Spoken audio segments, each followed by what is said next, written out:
Problem ये है कि गवर्नमेंट ने कहा है कि 18 साल से ऊपर वाले लोगों को वैक्सीनेशन दिया जाएगा 1 मई से, पर ये ऑन चार्जेबल बेसिस होगा।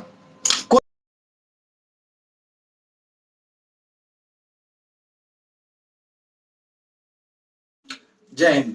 अगर आपको एक दुकानदार एक प्रोडक्ट 150 रुपए में देता है और वही दुकानदार वही प्रोडक्ट मुझे 400 रुपए में देता है, तो फिर मुझे कैसा लगेगा? जी हाँ, बात इस बार कुछ ऐसा ही है। बात है कोरोना से जुड़े वैक्सीन का।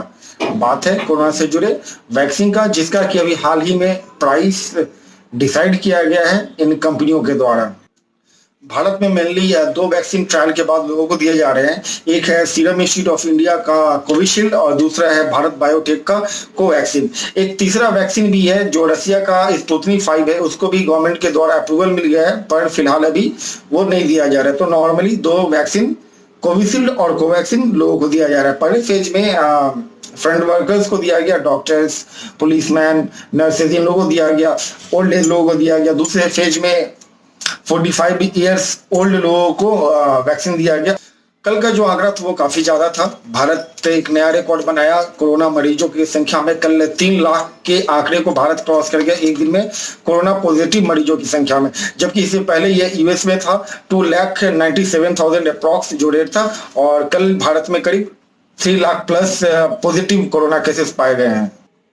भारत में अब तक 13 करोड़ अप्रॉक्सीमेशन 13 करोड़ लोगों को वैक्सीनेशन दिया गया है। 13 करोड़ लोग वैसे हैं जिनको की पहला डोज मिला है, और अप्रॉक्सीमेट 2.2 करोड़ लोग ऐसे हैं जिनको की पहला और दूसरा दोनों डोज मिल चुका है।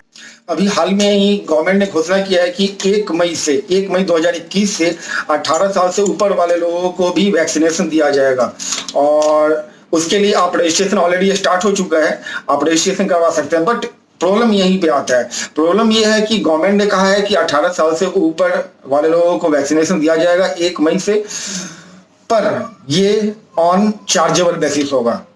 कुछ स्टेट्स में ये फ्री है, ये स्टेट की तरफ से। जैसे मैं बिहार से बिलोंग करता हूं, तो बिहार के सीएम ने कहा है कि बिहार वासियों को वैक्सीनेशन मुफ्त में दी जाएगी, पर जो लोग को वैक्सीनेशन मुफ्त में नहीं मिलेगी वो प्राइवेट हॉस्पिटल से ले सकते हैं, और वहां पे ये चार्जेबल है, गवर्नमेंट को भी चार्जेबल है। तो बात यही आ रही थी कि एक ही दुकानदार अपने एक ही प्रोडक्ट को 2 अलग अलग लोगों को 2 रेट पे कैसे बेच सकती है।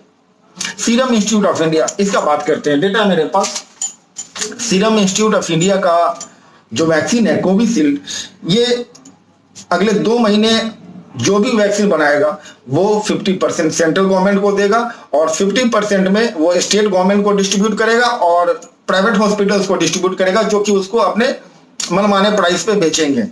तो सेंट्रल गवर्नमेंट का जो सीरम इंस्टीट्यूट ऑफ इंडिया अपना कोविशील्ड वैक्सीन देगा वो 150 पर डोज के हिसाब से देगा, और वही सेम वैक्सीन स्टेट गवर्नमेंट को वह 400 रुपए में बेच रहा है। आप समझ रहे हैं? Same vaccine serum institute of India central government को 150 रुपए में दे रहा है, वही vaccine serum institute of India state government को 400 में दे रहा है, और वही vaccine serum institute of India private hospitals को 600 रुपए में दे रहा है। कुछ ऐसा ही कहानी है भारत बायोटेक के कोवैक्सीन के। भारत बायोटेक का जो कोवैक्सीन है ये स्टेट गवर्नमेंट को 600 पर डोज में दे रहा है। कोवैक्सीन 600 पर डोज टू स्टेट गवर्नमेंट, राज्य सरकार को 600 में दे रहा है, और यही सेम कोवैक्सीन 1200 पर डोज में प्राइवेट हॉस्पिटल को दिया जा रहा है, और $15 से $20 ये ले रहे हैं अगर वो बाहर एक्सपोर्ट करता है तो उसके लिए। बाहर का तो समझ में आता है, आप जो भी रेट रखो दैट इज गुड, बट हमारे देश में सेंट्रल गवर्नमेंट को कुछ और रेट, स्टेट गवर्नमेंट को कुछ और रेट, प्राइवेट हॉस्पिटल्स को कुछ और रेट। जहां पे स्टेट गवर्नमेंट अपने राज्यवासियों को ये वैक्सीनेशन मुफ्त दिया है उनके लिए तो बहुत अच्छा है, पर जहां पे ये वैक्सीनेशन मुफ्त नहीं है, जहां पे ये चार्जेबल है, स्टेट गवर्नमेंट हॉस्पिटल में जाइएगा आपको वहां पे वैक्सीनेशन नहीं मिलेगा, प्राइवेट हॉस्पिटल में जाइएगा 600 का वैक्सीन आपको वो 6000 में दे, 60,000 में दे, या फिर जितना में दे, उसकी मर्जी। वो आपको डायरेक्टली कह भी सकता है कि हमारे यहाँ अवेलेबल नहीं है, आप चले जाइए, कल आइएगा, आप कल जाइएगा कहेगा परसों आइएगा, परसों जाइएगा कहिएगा फिर नहीं है, खत्म हो गया, आउट ऑफ स्टॉक हो गया। आप गवर्नमेंट हॉस्पिटल्स में जाइएगा, साठ गांठ होता है इनका, फिर वो क्या करेंगे वो जाने। तो इसके बारे में गवर्नमेंट को सोचना चाहिए कि वो इन दवा कंपनियों पे थोड़ा सा तो लगाम लगाए, ताकि वो अगर कोई दवा एक ही देश के लोगों को दिया जा रहा है तो कम से कम उसको सेम प्राइस पे दिया जाए।